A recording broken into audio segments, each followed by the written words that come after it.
Hello to you, Emanuel Shahaf. Hello, hello. What would be the headline of this interview, this report? Going down. Still going down? Still going down. Is there any hope? There's a vague hope, maybe, but all things considered, the situation looks pretty bad. Pretty bad because of? Because the government is completely hell-bent on ruining the liberal democracy in Israel. No holds barred, and the opposition is in no position to do very much anything about it. And the people are too tired to go into the streets and at this time to bring about the required stop to the ongoings. You know, people from the government are saying they're rebuilding the state of Israel. Now they're building their vision of democracy.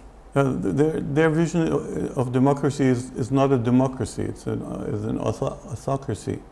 They are erasing the separation of powers, which is already not too big in Israel, and they are taking steps against the judiciary, and they are causing very severe harm to the fabric.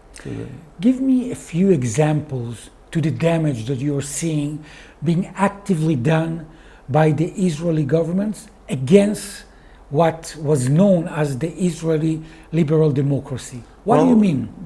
They're trying to cancel one of the principal laws, which is against governmental corruption, the law against fraud and breach of interests, that people that are in the government and fighting against what is called the Israeli law and their ability to step forward and give service to the Israeli people. So why are they trying to refabricate it? Because first of all, they want to help those people who are are threatened by the law, and quite a few of them belong to the governing coalition.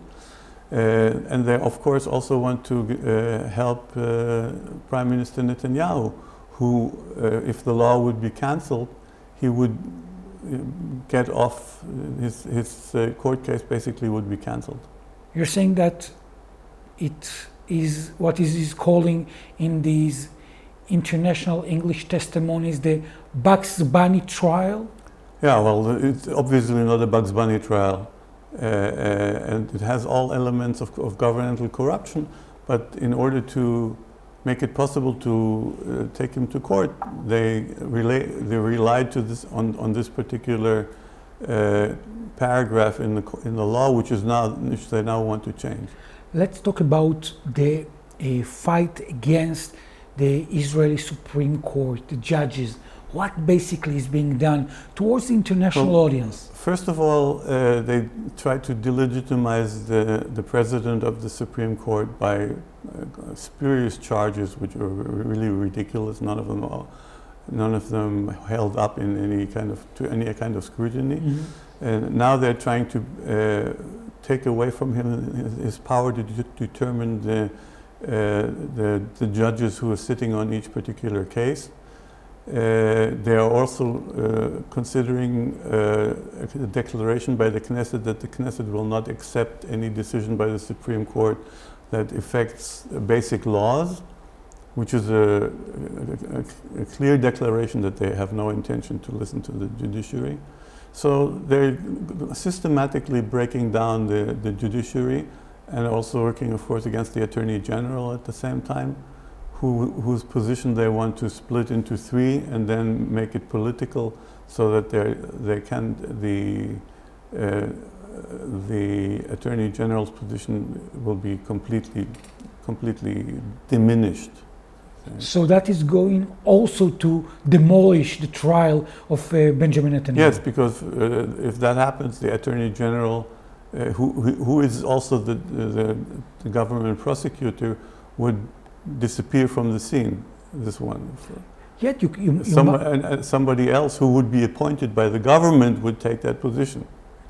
But you can see that people are saying, well, there might be acceptable that there is a conflict of interest, that in the same position there are 2 or 3 different perspectives that are combined in Israel to one person that contains too much power? There's been arguing for a long time that this position has to be possibly changed, but not in the way which is being suggested by the government. The government is not only trying to split up the position into 3, but is also trying to make it political, meaning that the people who will hold those positions will be political appointees, and that is completely against the separation of powers. What about the rules against the Israeli means of communication? The media.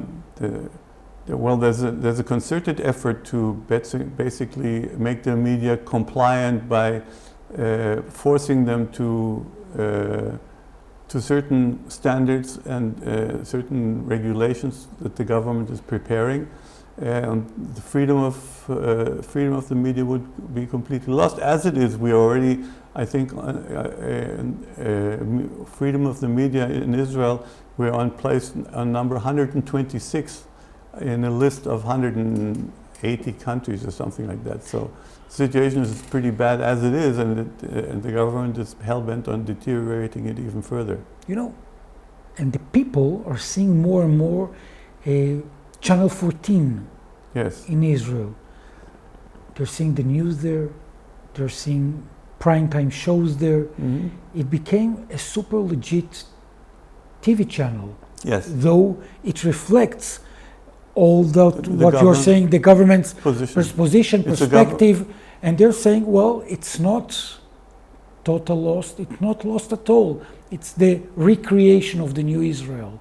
Well, it's a recreation of the new Israel in a fashion that is not liberal and not democratic, and is not something I'm sure that in the end most people would support.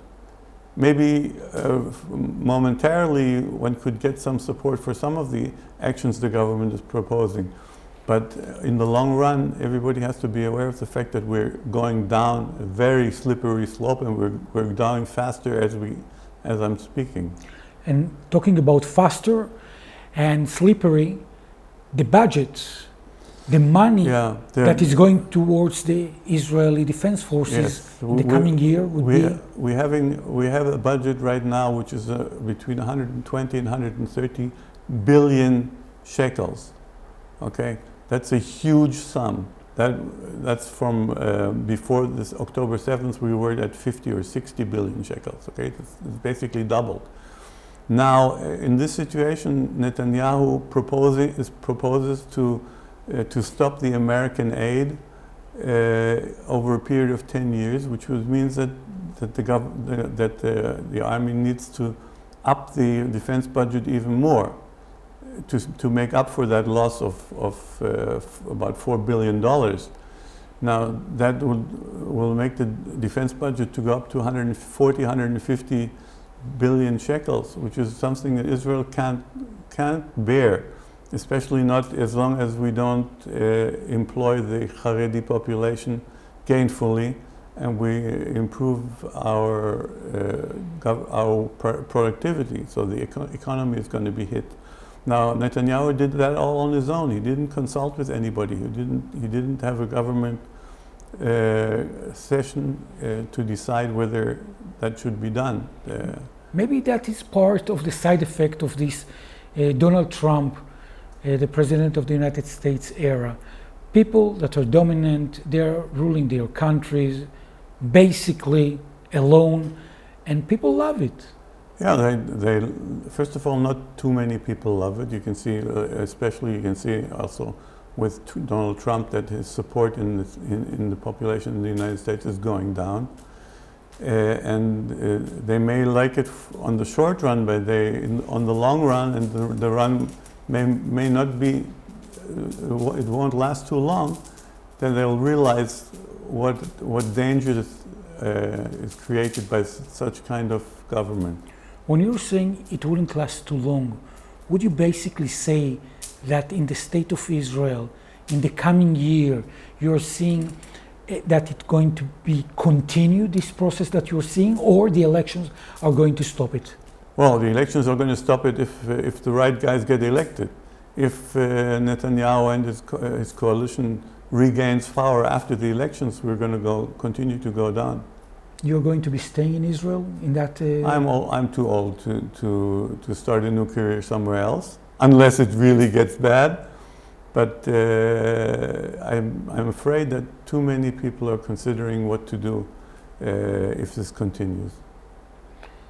So you're saying that maybe the situation at the end of 2026 is going to be complete and formal, total loss for the Israeli liberal democracy, and yet you're going to be staying here and fighting. Yeah, I'll stay here. As I said, probably because there's nobody who's willing to take me at my ripe old age. But no, also to make it worthwhile. You know, you're going to another international conference in the coming weeks. The main message that you would like to reflect, maybe with hope and bright, and that message would be towards the people that you're going to be meeting there in Europe? That the fight for peace must continue, and that there's future at the end of there's light at the end of the tunnel, and it's based in cooperation, not in separation. And the new international book.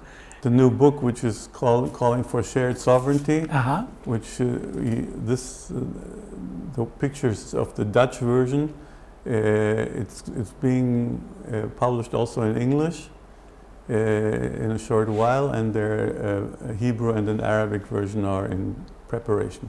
That's amazing. So there is a light. There's a light at the end of the tunnel. Just hope it's not the train coming from the other direction. People that want to be on the right side of the train, looking for Emanuel Shahaf on Facebook, or Identity: The Quest for Israel's Future, or the Federation Movement. Emanuel Shahaf, I want to thank you very, very much. Thank you.